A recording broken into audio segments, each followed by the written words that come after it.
Encore une fois. La joie supérieure à la honte. C'est une proclamation. Lève la main comme ça, dis. La joie sur ma vie, est supérieure à la honte. Une deuxième fois. Une dernière fois. Affichez le premier verset, Romains 1, verset 16. On va aller un peu plus vite. Romains. Vous avez trouvé là-bas, 8 secondes. Romains 1, verset 16. Car je n'ai point honte de l'évangile. Suivez attentivement ici, suivez, je vais lire. Car je n'ai point honte de l'évangile. C'est une puissance de Dieu pour le salut de quiconque croit. Du juif, premièrement, puis du grec. Allons-y maintenant, Marc 8, 38. Marc 8, 38. Car quiconque aura honte de moi, et de mes paroles, au milieu de cette génération adultère et pécheresse, le Fils de l'homme aura aussi honte de lui quand il viendra dans la gloire de son Père avec les saints anges. Troisième verset, là on part maintenant dans la joie.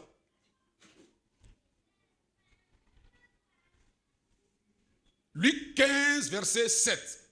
De même, je vous le dis, il y aura plus de joie dans le ciel pour un seul pécheur qui se répand que pour 99 justes qui n'ont pas besoin de repentance. On termine avec Néhémie 8, 10. Il leur dit, allez manger des viandes grasses et buvez des liqueurs douces. Envoyez des portions à ceux qui n'ont rien de préparé. Car ce jour est consacré à notre Dieu, sinon à notre Seigneur. Ne vous affligez pas. Maintenant, la phrase qui nous intéresse dans ce verset 10 là, c'est la dernière phrase, à partir du car. Car la joie de l'Éternel sera votre force. Tourne-toi avec quelqu'un, il faut dire, la joie de l'Éternel est ta force. La joie de l'Éternel est ta force. Encore une fois. La joie de l'Éternel est ta force. Amen. Amen. Asseyez-vous dans la force et dans la puissance de Dieu. Amen. Écoutez-moi attentivement. Éloignez de vous la distraction, parce que c'est ce que tu sais qui te bénit. Ce que tu ne sais pas ne peut pas te bénir. C'est pour ça que la Bible dit, mon peuple périt, mon peuple meurt spirituellement et physiquement, mon peuple passe à côté des opportunités par manque de connaissances, par manque d'information. Il y a une entreprise ici, on est en train de recruter, toi tu habites le quartier, l'entreprise est à 100 mètres de ta maison, mais comme tu ne sais pas qu'on est en train de recruter, les gens viennent de Komansi, les gens viennent d'Abobo, les gens viennent même de Makori et ils sont embauchés. Ils déposent leur dossier parce qu'ils sont informés. Mais toi qui es à quelques mètres de l'entreprise, tu n'es pas informé. Et par manque d'information, tu passes à côté d'une opportunité. Beaucoup de personnes ne comprennent pas qu'il y a des avantages, énormément d'avantages, à être un gagneur d'âme.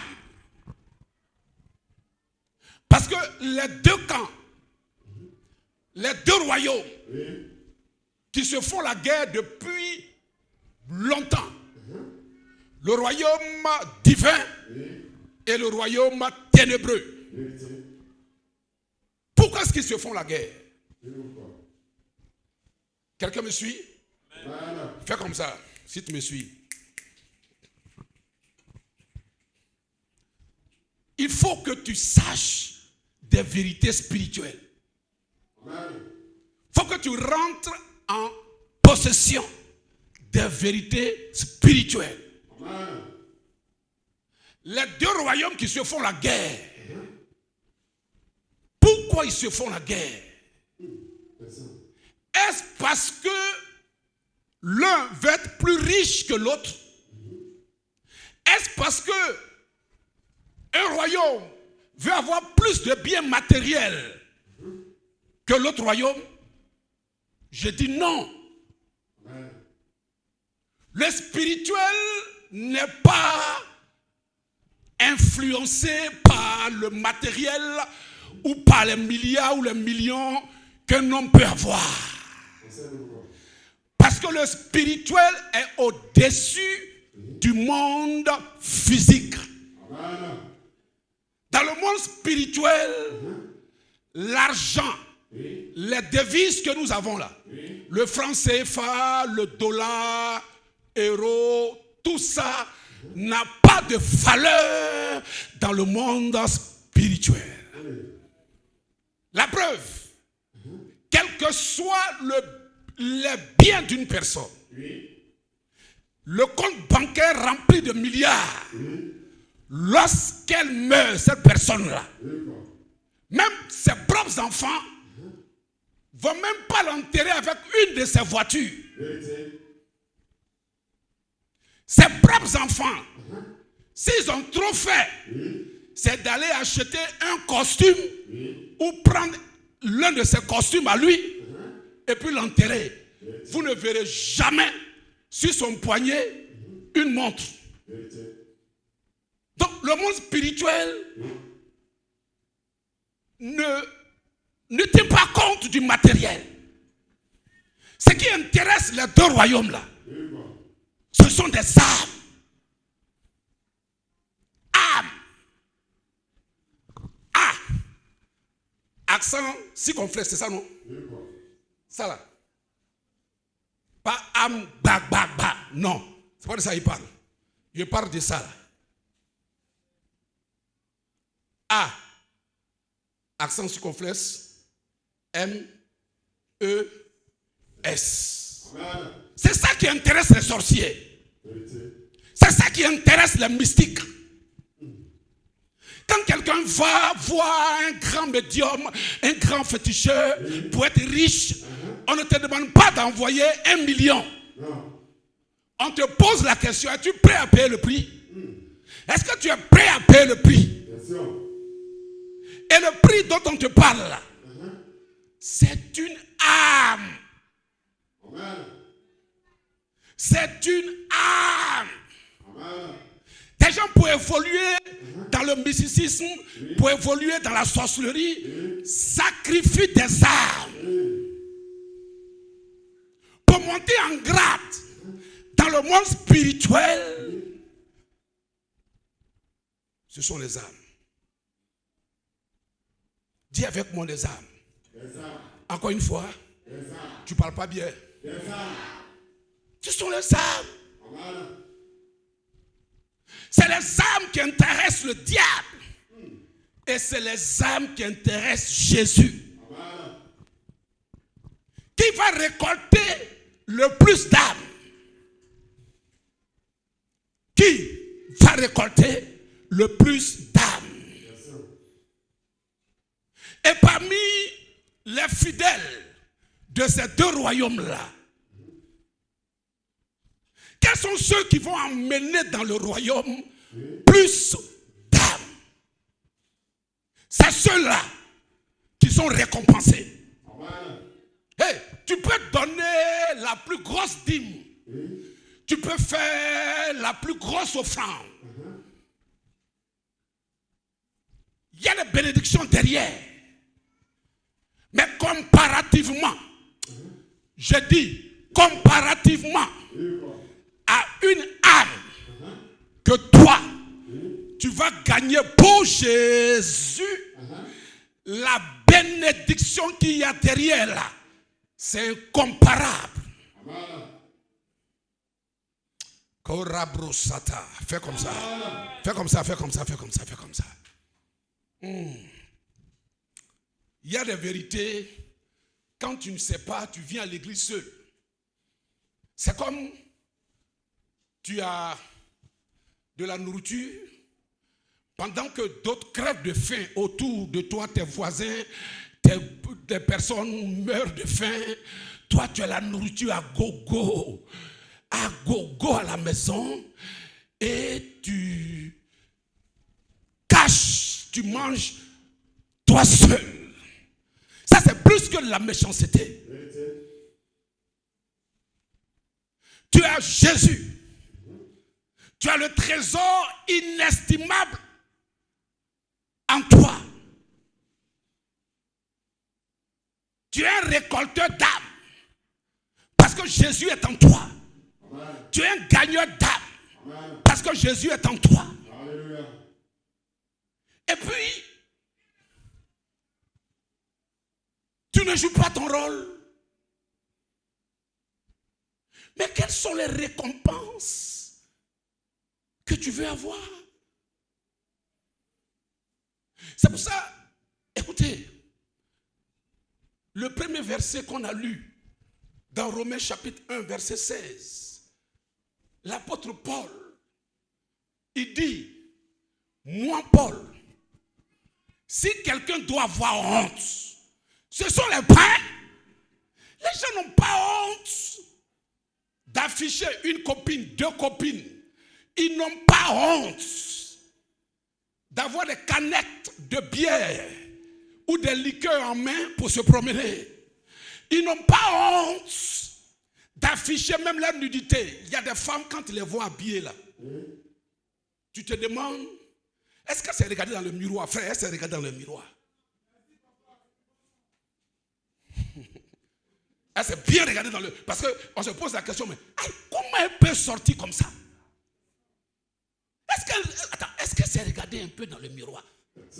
Toi, tu penses que c'est toi celui qui a un miroir. Elle s'est regardée dans le miroir. Mais de toute façon, elle est habillée là. Elle n'a pas honte. Tu vois le jeune homme, son guine là, ça arrive là. Et puis, au moins, si ce qu'il avait porté en bas là, si c'était un peu bon, on allait dire d'accord. C'est vrai. Mais tu regardes ça. Tu te demandes, mais attends, tu le regardes, il est dans la vingtaine. Il est bien lucide. Il n'est pas toc-toc. Tu te demandes, mais est-ce qu'il s'est regardé avant de sortir de la maison? Frère, il s'est bien regardé. Il s'est bien regardé dans le miroir comme ça. Et il sort, il n'a pas honte. Mais toi, pour attraper ta Bible, tu as honte.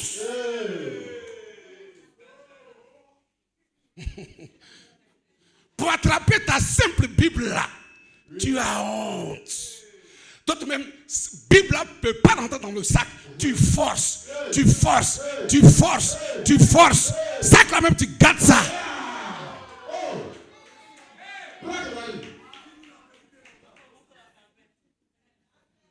Tu es habillé modestement. Mais c'est Bible là qui te fait honte. Ceux qui sont habillés même à la je m'en fous, ils n'ont pas honte. Mais de qui est-ce qu'on a honte? La Bible est la parole de Dieu. La Bible est la parole de l'alpha et l'oméga. La Bible est la parole de la vérité. Mais de qui on a honte? De la vérité. Frère, sœur, même si tu vois ton papa ivre dans un caniveau et tu passes avec tes amis, descends, peu importe ton habillement, descends dans le caniveau là, relève ton père et va avec lui à la maison. Mais tu passes, tu regardes ton père. Ça, c'est que papa, c'est la moi, mais j'ai honte de mon père. Au fait, c'est cette image-là que beaucoup de chrétiens font. La honte de ton père. Père céleste, la honte de l'alpha et l'oméga. Quand les sorciers viennent t'attaquer, tu dors, tu ronfles, tu ne sais même pas où tu te trouves. C'est lui qui veille sur toi par sa main protectrice. Il dit 1000 tomberont à tes côtés, 10 000 à ta droite. Toi, mon fils, ma fille, tu ne seras point atteint. C'est de ce Dieu-là que tu as honte. Aïe, aïe, aïe, aïe, aïe.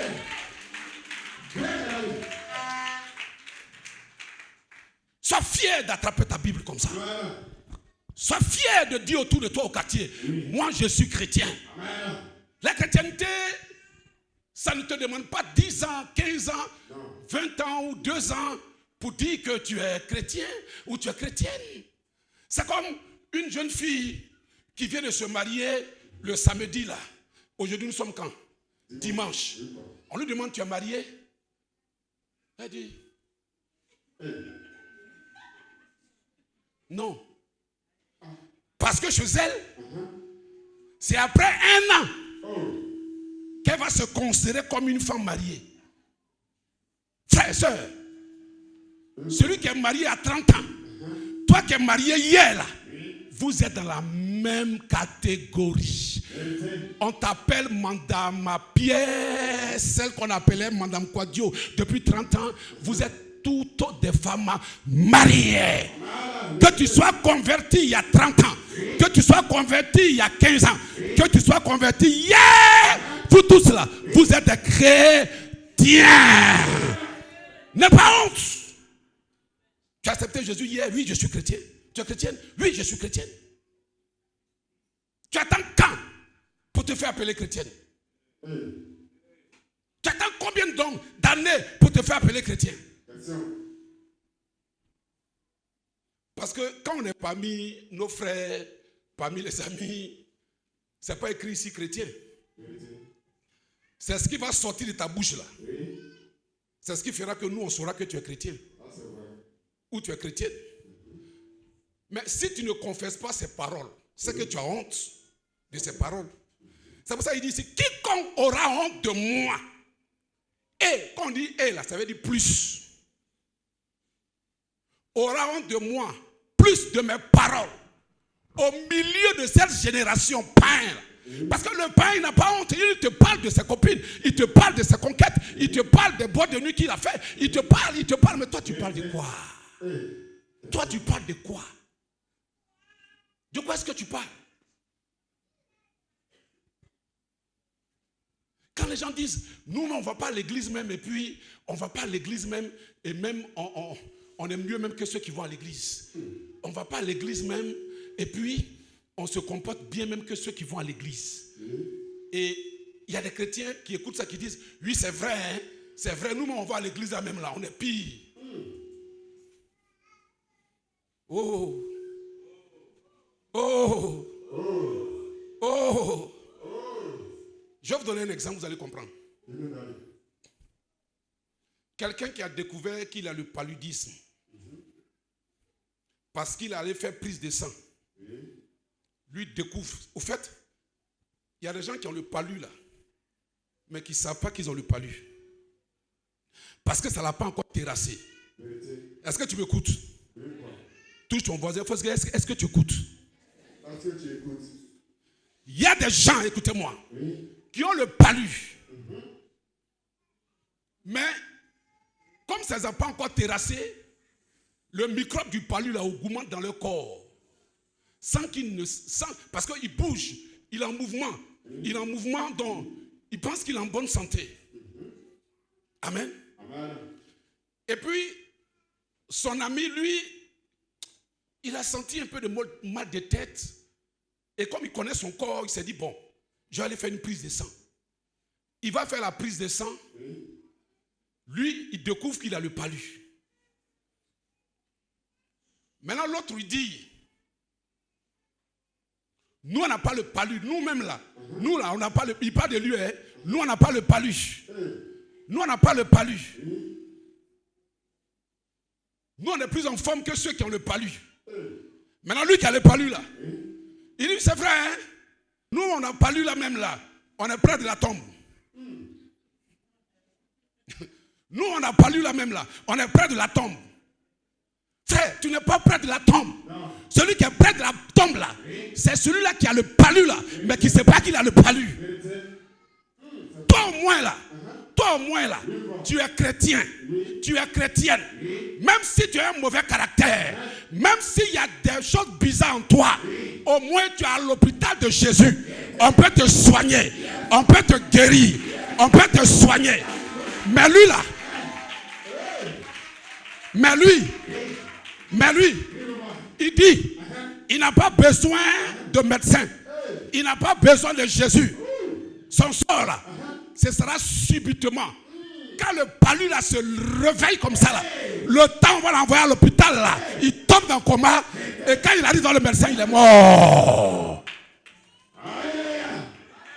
C'est comme ça, beaucoup meurent du palu. Non, nous on ne va pas à l'église là. On est mieux que vous qui partez à l'église. Frère, tu n'es pas mieux que nous qui partons à l'église. Parce que nous qui partons à l'église là, un matin je mens, hein, mais un matin mon mensonge va finir. Parce que Jésus va m'enseigner. Parce que Jésus va me délivrer. Mais toi là, frère, lui au moins, il est en train de suivre un traitement. Toi qui ne suis pas traitement là, tu dis tu es en bonne santé. C'est comme ça que les gens meurent du cancer.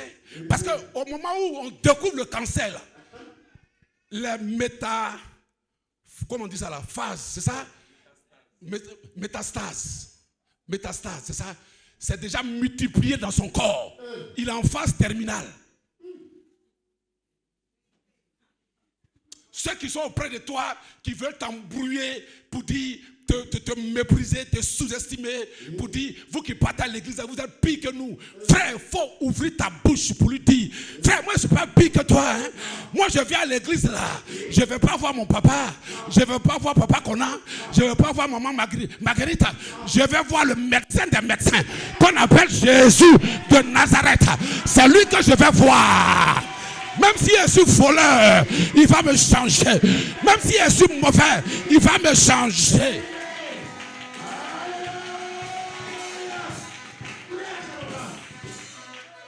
C'est toi qui es assis là. Tu n'as pas besoin de médecin là. C'est pour toi qui est grave. Non, nous on ne va pas à l'église, on est mieux que vous. Et toi tu acceptes ça. Frère, il faut lui dire, tu n'es pas mieux que nous. Tu n'es pas mieux que nous. Non. Parce qu'un citoyen ivoirien a plus d'avantages qu'un autre citoyen ici en Côte d'Ivoire. C'est ce qui est vrai. C'est souvent en Afrique que c'est bizarre.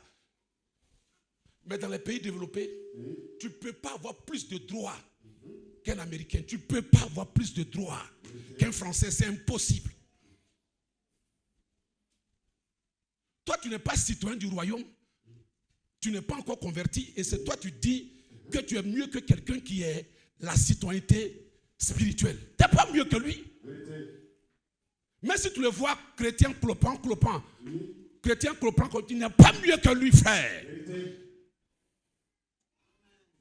Le bébé de Marguerite, ce bébé-là, il n'a qu'à faire caca. Son fils a 10 ans, il n'a qu'à faire des bêtises. Mais c'est son fils. L'autre qui n'est pas son fils là, elle n'a pas le regard sur lui. Il fait la bêtise, mais c'est son fils. Elle peut le taper, mais reste son fils. Elle peut le chicoter, mais c'est son fils.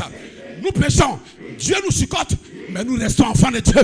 Dieu nous corrige, mais nous sommes enfants de Dieu. Est-ce que je te parle ce matin? Il tire tes oreilles, mais tu es son enfant. Il te fesse, tu es son enfant.